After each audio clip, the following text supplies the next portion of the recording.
So I chose to do 5.2, and it says at a local pizza shop, the price for a medium cheese pizza is $6.50, and the price for a large pizza is $14.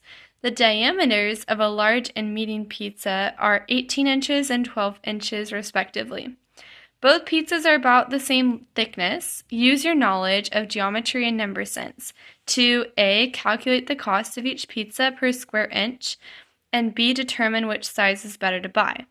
Thoroughly explain how you arrived to your answer.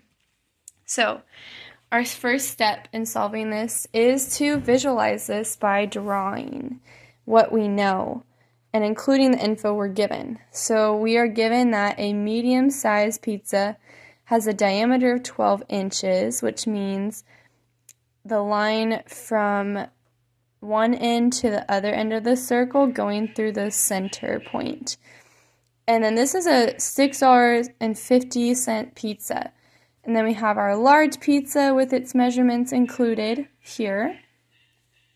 So we're going to see, which pizza actually is giving us the best deal per inch. Okay, so in order to do this calculation, we're going to have to notice that we're asked to deal with area. Because here we have a measurement square inch, not cubic inch. Cubic inch would give us the volume, but square inch is dealing with area. Okay? And so since we are asked to find the cost of each square inch in the pizza, that means we will calculate the area first. So if you can picture this, here's our pizza. Here's 1 square inch, and it's 2D. So I wrote a bunch of squares in here, just so you could visualize this. And imagine that all these square inches were together perfectly to make up a pizza, 2D dimensional circle.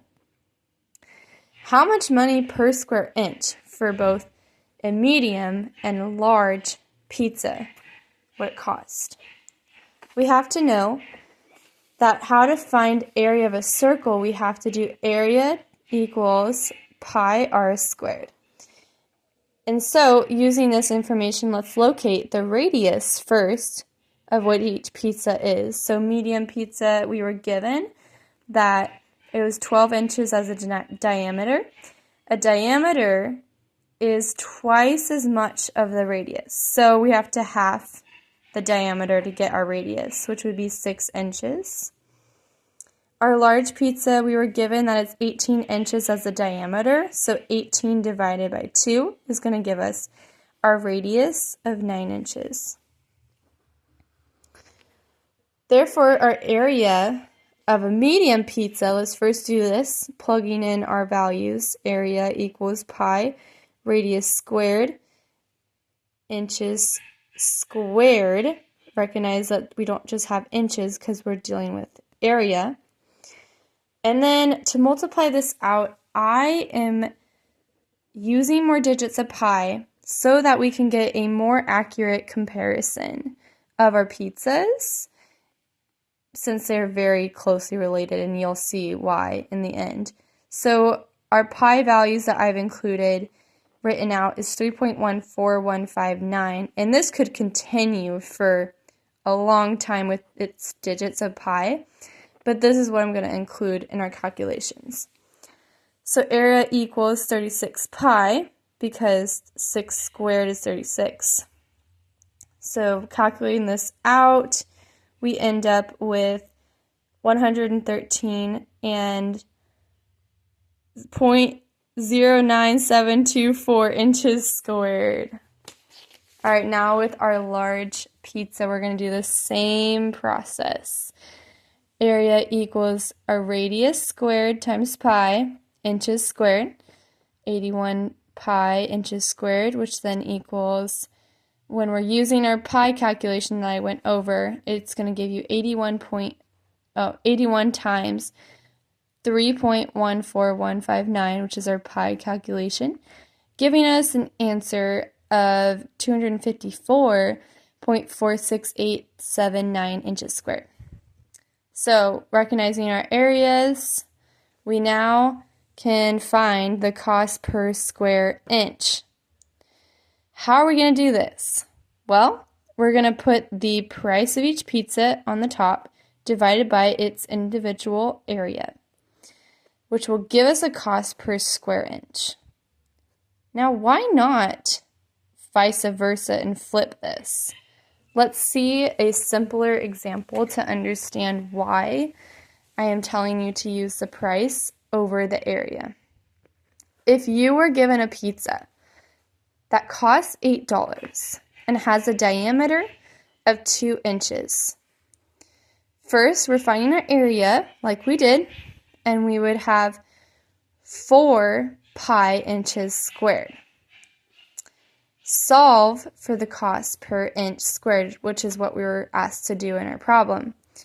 Well, if I did area over price instead and tried that out, I'd end up with 4 pi inches squared over $8, which would give me 0.5 inches squared per $1. So notice we have $1 here, but our inches is not per inch. It's per $1. So, and I'm going to check my calculation too, just to make sure that the setup is correct. So if 0.5 times 8 equals 4, then I know I have to do the opposite setup in order to make this 1, and then whatever value gives us our answer that we're looking for. So back to our math problem. A medium versus large pizza price. So I set it up, price over area of each pizza, and then we get our total. And notice, yes, I'm aware that this is not realistic money amount because we have multiple digits, more than 2 digits after the decimal. But we need to make sure we compare so that we really know what is the better deal here. So that's why I include more digits, because they're super closely related, as you can tell.